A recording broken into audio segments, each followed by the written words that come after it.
Box অফিসে ধামাকা দেখাইতেছে বরবাদ। ঈদের 15 দিনে এসে কোন ছবি এগিয়ে আছে, কোন ছবি ব্যবসা ভালো করতেছে, কোন ছবি হল থেকে নামিয়ে দিল, এইসব নিয়ে কথা বলবো। সম্পূর্ণ ভিডিওটি দেখুন, ভিডিওটিতে একটি লাইক দিয়ে এবং চ্যানেলে যদি নতুন এসে থাকেন চ্যানেলটিকে সাবস্ক্রাইব করে পাশে থাকবেন। ছবি দেখতেছি, গতবার দেখছিলাম তুফান ছবি, এই বছর আবার আসি বরবাদ। ঈদের তৃতীয় সপ্তাহে এসে কিন্তু বরবাদ ছবির হলের সংখ্যা বেড়ে গেল। তার আগে কথা বলবো কোন ছবি হল থেকে নামিয়ে দিল।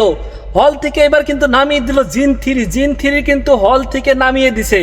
একটা হলেও কিন্তু জিন 3 চলতেছে না, খুবই দুঃখের বিষয়। আসলে এই ছবিটি কিন্তু ভালো টাকার লগ্নি করছিল, কিন্তু এই ছবিটি কিন্তু পুরোদমে ব্যর্থ হয়ে গেছে।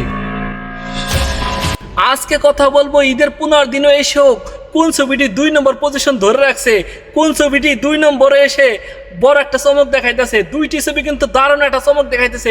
এই দুইটা ছবি কিন্তু দারুণ একটা কম্পিটিশন দিতেছে, জঙ্গলি এবং দাগি।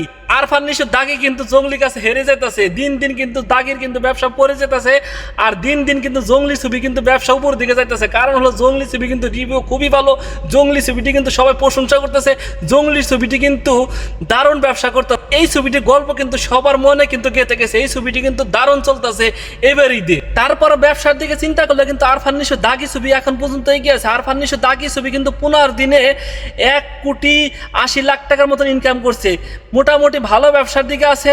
এই ছবিটি কিন্তু নির্মাণ করতে 4 কোটি টাকার মতন খরচ গেছে। এই ছবিটি কিন্তু ভবিষ্যতে ব্যবসা করার সম্ভাবনা আছে, দেখা যাক ভবিষ্যতে কি হয়। এখন আসি 3 নম্বর পজিশন নিয়ে। এই ছবিটি কিন্তু আমি 3 নম্বর রাখতে চাই, এই ছবিটি কিন্তু 2 নম্বর রাখতে চাইছিলাম। তারপরও ব্যবসার দিকে যেহেতু পিছিয়ে আছে জঙ্গলি ছবিটি, এই জন্য 3 নম্বর রাখতে হলো। এই ছবিটি কিন্তু এখন পর্যন্ত 1,30,00,000 টাকার মতো ইনকাম করছে এই 15 দিনে। এই ছবিটি কিন্তু রিভিউ গল্প খুবই ভালো, এই ছবিটি ভবিষ্যতে আরো হলের সংখ্যা বাড়বে। এই ছবিটি কিন্তু নির্মাণ করতে প্রায় 3 কোটির মতো খরচ করেছে। এই ছবিটি কিন্তু ব্যবসা করতে সক্ষম হবে 100% গ্যারান্টি। এখন আসি 4 নম্বর পজিশন নিয়ে। আমাদের নাটকের অভিনয়ের কিং মুশারফ করিমের চক্কর 320, এই ছবিটা কিন্তু ভালো ব্যবসা করতেছে, এই ছবিটা কিন্তু রিভিউ ভালো। এই ছবিটি কিন্তু নির্মাণ করতে 3.5 কোটির মতন খরচ গেছে। এই ছবিটি কিন্তু গল্প ভালো, এই ছবিটি কিন্তু সবার কাছে পছন্দ হইতেছে। এই ছবিটি কিন্তু হলের সঙ্গে একটু কম দেখে এখন পর্যন্ত পিছিয়ে আছে। এই 15 দিনে কিন্তু এখন পর্যন্ত 1 কোটি টাকার মতন ব্যবসা করছে। ভবিষ্যতে এই ছবিটি কিন্তু ব্যবসা করা হয়তো বা সম্ভব হতে পারে, দেখা যাক ভবিষ্যতে হলের সংখ্যা যদি বাড়ে তাহলে এই ছবিটাও ব্যবসা করতে পারবে। এখন আসে 5 নম্বর পজিশন, যে ছবিটা আছে অন্তরাত্মা। এই ছবিটি কিন্তু এখন মুক্তি দেওয়ার কথা ছিল না, এই ছবিটা এখন মুক্তি দিয়ে কিন্তু ধরা গেছে।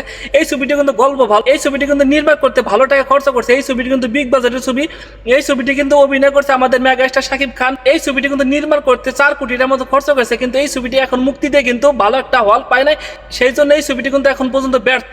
এই ছবিটি কিন্তু এখন পর্যন্ত 1 কোটি টাকা কিন্তু ইনকাম করতে পারেন নাই। এই ছবিটি যেহেতু নির্মাণ করতে 4 কোটির মতো খরচ করেছে, তাহলে এই ছবিটি ব্যর্থ বলাই চলে।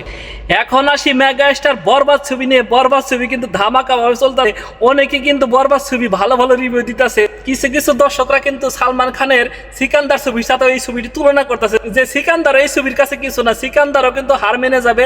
এতটা গল্প ভালো হয়েছে, এতটা নির্মাণ করতে ভালো হয়েছে, এতটা মেকিং করছে ভালো সুন্দরভাবে, এই ছবিটি কিন্তু সবাই কিন্তু পছন্দ করতেছে। যারা শাকিব খানের ভক্ত না তারা কিন্তু এই ছবিটি ভালো ভালো রিভিউ দিতেছে, আর এই ছবিটি কিন্তু ব্যবসা ভালো করতেছে। এখন পর্যন্ত কিন্তু 15 দিনে এই ছবিটি কিন্তু 14.5 কোটি টাকার মতন প্রযোজকের হাতে গেছে, সব মিলে কিন্তু 40 কোটি টাকার উপরে কিন্তু এই ছবিটি ব্যবসা করতেছে।